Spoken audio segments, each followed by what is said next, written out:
11 मार्च 1689चा तो काळा दिवस. त्या औरंगजेबानं वळवू तुळापूर येथे छत्रपती संभाजी महाराजांना हाल करून मारलं.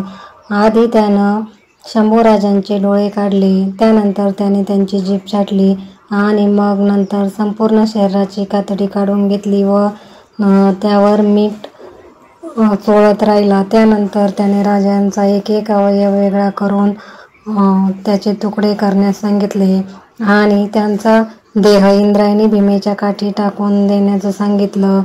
आतापर्यंत राजाचं शौर्य आणि धैर्य पाहणारी ती इंद्रायणी भीमा देखील आज राजांचा तो तुकडे झालेला देह आपल्यात सामावलेला पाहून रडत होती. ते विखुरलेले तुकडे पाहून तिचं हृदय जणू तुटत होतं. राजाचं ते शौर्याने भरलेलं रक्त आज तिच्या पाण्यात मिसळत होतं. त्या रक्ताची अंगार इतकी होते की त्यामुळे भीमा इंद्रायणीचं पाणी देखील थरारत होतं. आज शंभूराजांचा देह विच्छिन्न अवस्थेतील तुकड्यामध्ये तिच्या पाण्यामध्ये पडला होता. इतका शूर राजा, पण आज मात्र त्याच्या शरीराच्या तुकड्यांपाशी जाण्याची कुणाची हिंमत होत नव्हती. औरंगजेबानं तसा आदेशच काढला होता.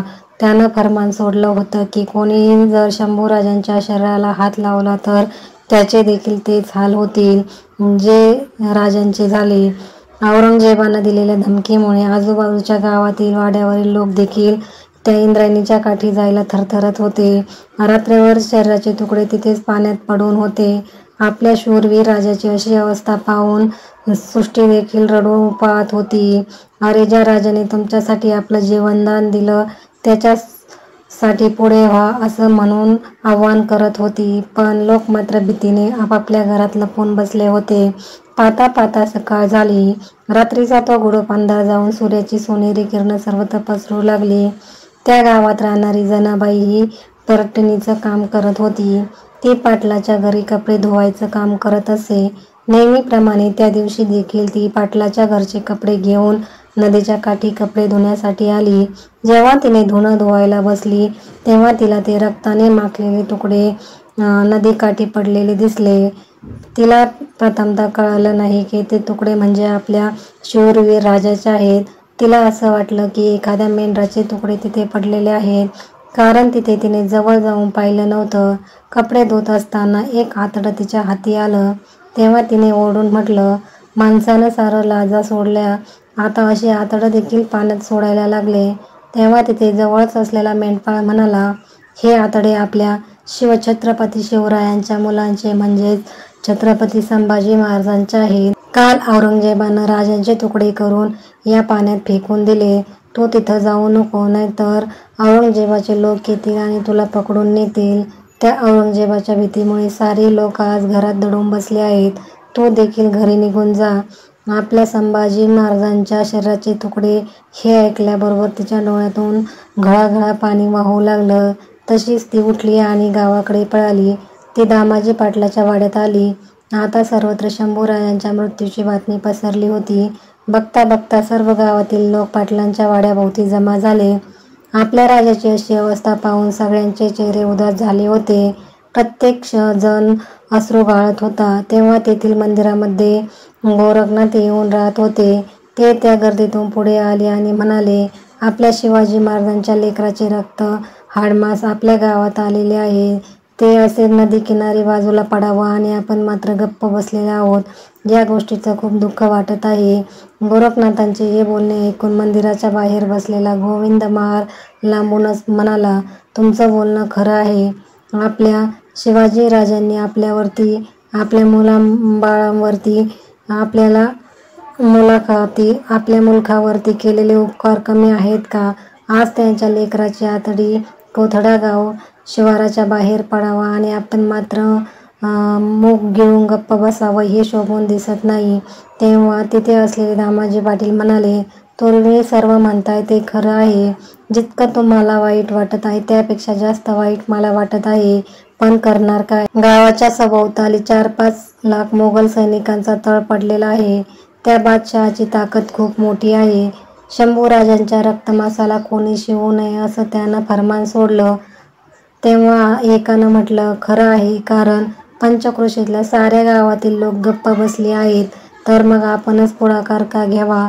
हे सारं ऐकून गावकरी आपापल्या घराकडे परतले आणि भाकर खाऊन सगळेजण झोपले होते. तर झोप तर कुणालाही येत नव्हती. सगळेजण विचारांच्या गुंत्यामध्ये होते. पण ती जनाबाई मात्र खूप जिद्दीची बाई होती.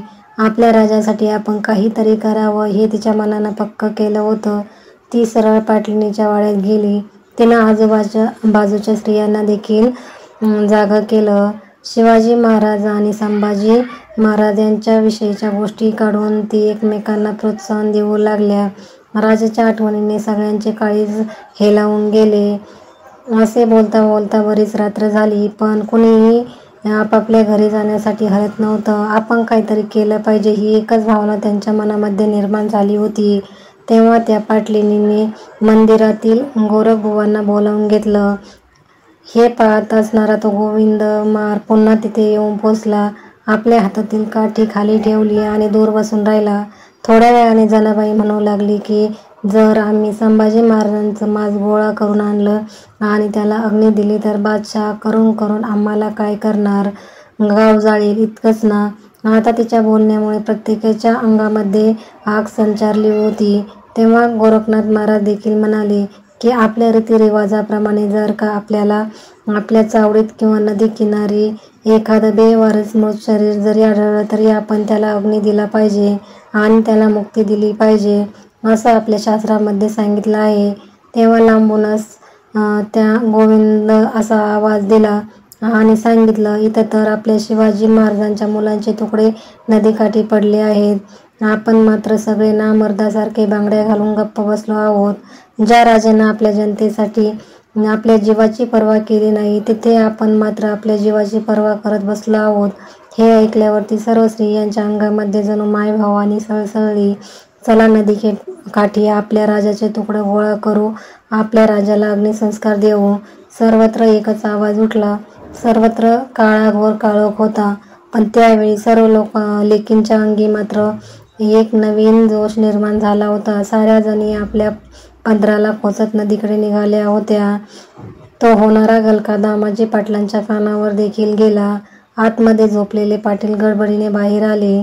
ते आपल्या पत्नीस म्हणाले, कारभारीबाई हे काय चालवलंय? बादशहाच्या हे लक्षात आलं तर काय होईल हे कळतंय का तुम्हाला?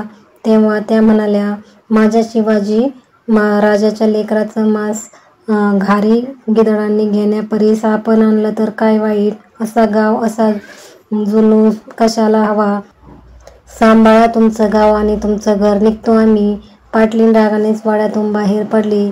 तिच्याबरोबरच जनाबाई आणि त्या वडूळ गावातील सर्व स्त्रीशक्ती देखील झपाट्याने बाहेर पडली. त्यांची पावलं नदीच्या दिशेने झपाट्याने पडू लागली. हातात काठी घेऊन गोविंद सगळ्यांच्या पुढे चालत होता. सर्वजण नदीकाठी पोहोचले. सर्वत्र अंधार होता. शिवाय गावाभोवती पडलेल्या बादशहाच्या फौजीची भीती देखील होती. बायांनी पाठीमागे पाहिले तर गावातील सर्व पुरुष मंडळी देखील त्यांच्या दिशेने येत होती. त्या पुरुष मंडळीमध्ये दामाजी पाटील देखील होते. आता मध्यरात्रीची वेळ असल्यामुळे औरंगजेबाचे सैनिक गाढ झोपी गेले होते. सर्व गावकरी दबकत दबकत त्या नदीच्या किनारी आले. तिथे त्यांनी कुडाचा चुल्हा पेटवला. मंद प्रकाशात ते नदीकाठी शोधाशोध करू लागले. राजाचे कान, बोटे, हाताचा तुकडा असे एक एक अवयव सापडू लागले. गावकऱ्यांनी आपल्या डोक्याचे पागोटे सोडले आणि त्यामध्ये राजाचे मांसाचे तुकडे, शरीराचे अवयव गोळा केले. त्या अंधारातच ते मांसाचे तुकडे घेऊन गावकरी गावात परतले. काही जणांनी आपापल्या घराकडे धाव घेतली आणि कुणी शेणखोट आणलं, कुणी लाकूड फाटा आणला. दहनाची सर्व तयारी झाली. पण तेव्हा मात्र सर्वांना एक प्रश्न पडला, राजाची चिता रचायची कोणाच्या जागेत? दामाजी पाटील तर आपल्या साऱ्या जमिनीवरती पाणी सोडायला तयार होते, पण त्यांची जमीन ही कोसभर अंतरावर होती. त्या जागेतून बादशहाचा तळ देखील अगदी जवळच होता. बाकीचे जमीन मालक आपल्या जमिनी देण्यासाठी घाबरलेले होते. सर्व गाव एकमेकांमध्ये कुजबुजत होता. लोकांची ही कुजबूज ऐकून एका कोपऱ्यात उभा असलेला गोविंद पुढे आला. गाव शिवाराजवळच्या आपल्या जमिनीकडे त्याने बोट केलं आणि म्हणाला, ही आम्हा मारांची वतनी जमीन आहे. इथे आमच्या जमिनीत अग्नी द्या. शंभूराजांना समजा पुढे जाऊन बादशहाच्या लोकांचं संकट आलं तर आम्ही कुठेही निघून जाऊ. आम्हा गरिबांच्या ताटात घुगऱ्या खाणारा राजा आहे आपला शंभू राजा हे आम्ही विसरू शकत नाही. मग तिथे त्या गोविंदाच्या जागेमध्ये सरण रचलं गेलं. बादशहाची फौज खबर मिळाली तर गावात येऊ शकत होती, म्हणून दामाजी पाटलांनी गावातील तरण्या ताट्या पोरांना तिथे उभे राहून लक्ष ठेवायला सांगितलं. अचानक वैरी जर का आक्रमण करायला आले तर त्यांना वेशीच्या बाहेर चढवा. गोफणीतल्या दगडानं प्राण गेले तरी चालतील, पण अग्निसंस्कारामध्ये अडथळा येता कामा नये असं फर्मान दिलं. गोरखनाथ बुवांनी बेलपत्र आणि तुळशीपत्र वाहिलं. शंभूराजांच्या चितेला अग्नी दिला गेला. आग धडधडा पेटू लागली. त्या ज्वाला त्या कुट्ट आसमानाला भेदू लागल्या. सगळे गावकरी रसढसा रडत होते. स्त्रिया माय उकलून रडत होत्या. लोक गुरासारखे हंबरडा फोडत होते. रायगडाच्या राजेश्वरा, कुठून कुठे आलास रे बाकरा, अरे शंभूराजा, अरे शंभूराजा. सर्वांच्या डोळ्यातून अश्रूंच्या धारा वाहत होत्या. तांब्या फुटायच्या आधीच चिता बुजवली गेली. शंभूराजांची ती गरम रक्षा घेऊन सर्व गावकरी पुन्हा नदीच्या काठी धावले. शंभूराजांची ती रक्षा नदीमध्ये अर्पण केली गेली.